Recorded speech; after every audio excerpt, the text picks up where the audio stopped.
Hi, my name's Jeff, and this is the WIMP51. We're going to be running through a division algorithm with you today.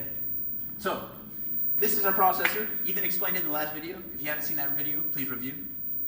So, as I said, we're going to be dividing two integers here today. Now, the integers we're going to be dividing show up here on the data board.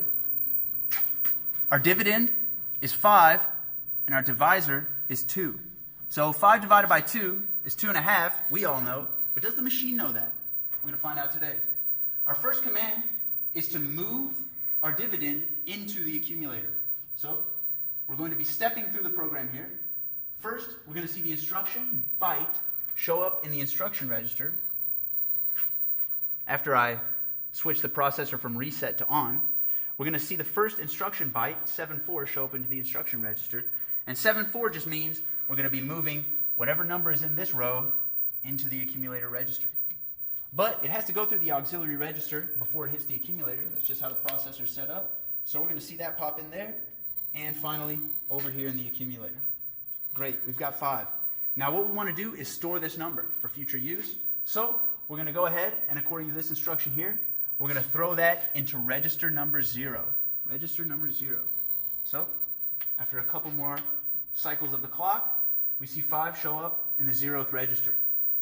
Now we also have to do the same for the divisor. So we're first going to move it into the accumulator. There's 7-4 up in the instruction register. Here's 2 in the aux. And finally, 2 shows up in the accumulator. Now, we're going to store that in register 1. Now our division algorithm, we don't really have a division command here on the WIMP. What we do is we subtract the smaller number from the larger number over and over again as many times as it can before we get 0 or a negative number. But we also don't have a subtraction command. What do we have to do? Well, we have to take this smaller number and find what's called the 2's complement of that number. And adding the 2's complement to 5 will be the same as subtracting 2 from 5. So to find the 2's complement, we first have to invert this number, and then we have to add 1. To invert on the WIMP51, you can use a command called XOR. Now, when you XOR a byte of data with another byte that is all 1s, you will invert the byte of data, say 2 for instance. An inversion of 2 will make all the dark lights bright and the bright lights dark. So we should see everything bright except this bit. That's what we want. So let's commence with the XOR operation. First, we're going to load all 1s into the accumulator. There's familiar 7-4, FF inside the auxiliary register, and you can already see all the lights here on the accumulator's muxes are lit up, and now it's in the accumulator. So once we XOR the register 1 with the accumulator, we'll have an inverted 2 byte. And there it is. FD is the inversion of 2. Now, we have to add 1 to get our 2's complement. So all we have to do for that is set the carryout bit and then use a command called addC. Now, addC adds everything in the accumulator with the carry bit with whatever data you provide. But we don't want to provide any other data. So first, we're going to clear with register 3, which just contains emptiness. There's no data in there. So we're going to set the bit. We're going to move register 3 into, never mind. We're just adding register, oh yeah, sorry, okay, we didn't have to move, yeah, okay. So yeah, sorry, we didn't have to move register 3. We just pulled it from the RAM because we're that good. We're just that good. All right, so now we found our 2's complement. We have to store it. We're going to store that in register 2, right there. Now we can commence with our main loop. We're going to be adding FE to 5 consecutively until our answer is negative or 0. At that point, we'll know that 2 cannot be subtracted from 5 any longer. So to start that, we do a redundant storage of the thing in register 0. And that's so we can have the proper modulus or the proper remainder once the algorithm finishes executing. Now, we increase by 1, we increment the quotient. So the quotient is the whole number of times that the big number can the whole number of times you can subtract the smaller number from the larger number. So we increment it every time we go through the loop, because every loop counts as a subtraction. So we have to increment that quotient. We do that at the front. And we store that quotient in register 6. Now all we did was set the carry out bit there and add it to nothing. And that gives us 1. Now comes the real meat and potatoes of the algorithm. We put the 2's complement of our smaller number inside the accumulator, and then we do another add C command. The add C command here is adding what's in the accumulator to what's in register 0. And that, of course, is 5. So essentially, this operation is 5 minus 2. Now, 3A, we're going to be add C. That's the add C instruction byte. You can see 5 in the auxiliary register, and you can see 3 showing up at the muxes here, which is, of course, 5 minus 2. So, now, we put that into register 0 to show that it's no longer 5 that we're working with. We've decremented that by 2. Now we're working with 3. So, our quotient is now standing at 1, and we start our loop over. What's happening here is that we're testing whether or not we should jump out of the loop. We don't want to exit, of course, because our job's not done. We haven't finished dividing 5 by 2. Now, you'll see we've jumped back up to the 13th row, and our command is to move R0 into A. So we're going to be moving 3 into the accumulator, and then back into register 7. And again, this is just a redundant storage that makes the algorithm work. So this is going to be the remainder. The remainder also decreases after every subtraction.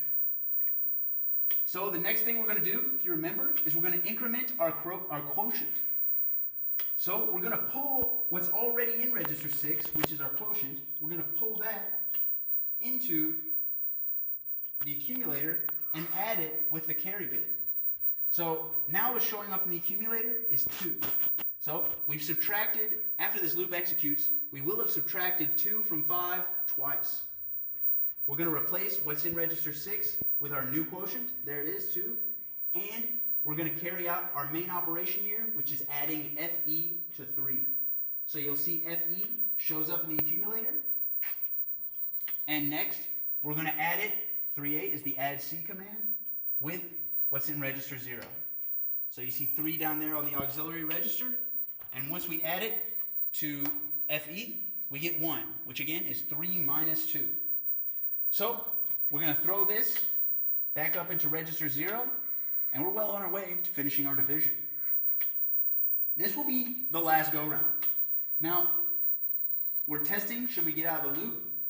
Of course, we don't want to get out of the loop. Not quite, not yet. Because it has to, this machine has to prove to itself somehow that we're completely done with the division. Now, you may be noticing, well, if we subtract 2 from 1 again, how's that possible? We're going to get a negative number. Well, we don't really get a negative number, but what we do have in a binary machine of 8 bits is the most significant bit going high on the difference. And that is what the machine is testing for. If, after the subtraction, the most significant bit in the accumulator is high, it will exit the loop, because then it knows we've gone negative. We cannot subtract 2 from this number. This number is too small. So that's what we're looking for. The first thing we want to do is our redundant storage. We're going to store what was in register 0 into register 7. Okay, and this will turn out to be our final remainder. We're going to increment our quotient 1 time, and you'll notice that this is incorrect. The quotient now reads 3 after we do this storage, but it's wrong. That's okay, because after we exit the loop, we decrement this quotient by 1, so it sets it right. Every time we go through the loop, this quotient automatically increments. The processor doesn't know any better, but we do, so we correct it after we exit the loop. Now, our final subtraction.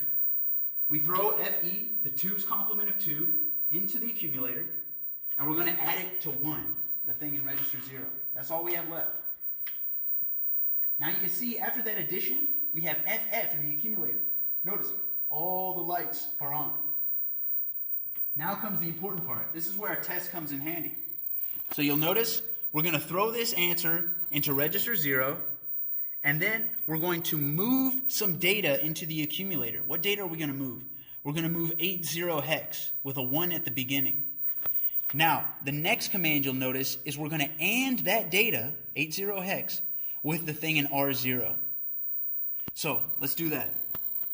We take this, put it in register 0. We're going to now bring 80 into the accumulator.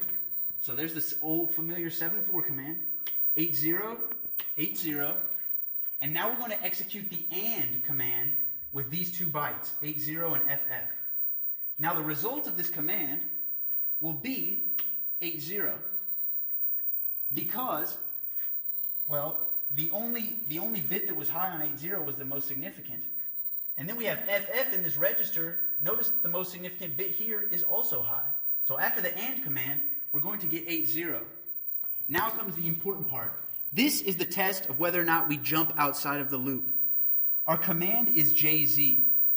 I want to show you one light here on the processor. This is called the Z flag. This thing lights up whenever the accumulator is all 0. Notice it's not lit. That's because 80 is in the accumulator right now. Normally, if the thing in register 0 did not have this most significant bit high, that AND operation would result in a 0. Because look, the only thing we ANDed it with was the most significant bit. But, however, this time, the accumulator does not go to 0 because of the result of our last subtraction. When you subtract 2 from 1, you go negative, i.e., you get the most significant bit high. So this command, jump 0, will not execute. Normally, it jumps back to the beginning of the loop. But we're going to exit the loop because the accumulator is not 0. So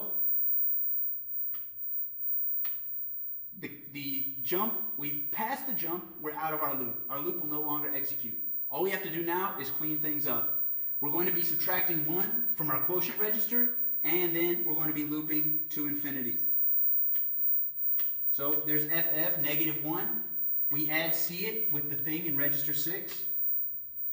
It gets us back to 2. We pop that back into register 6, and we loop for all time. So the result of 5 divided by 2 is a whole number quotient of 2 with a remainder of 1.